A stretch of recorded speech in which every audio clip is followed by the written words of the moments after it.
If you're experiencing a stuck update in Rocket League, there are several steps you can take to resolve the issue and speed up the process.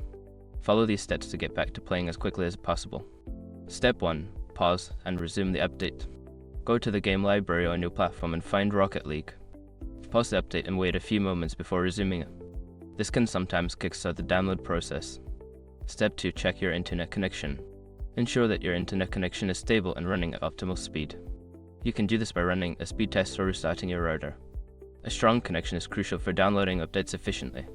Step 3. Clear cache.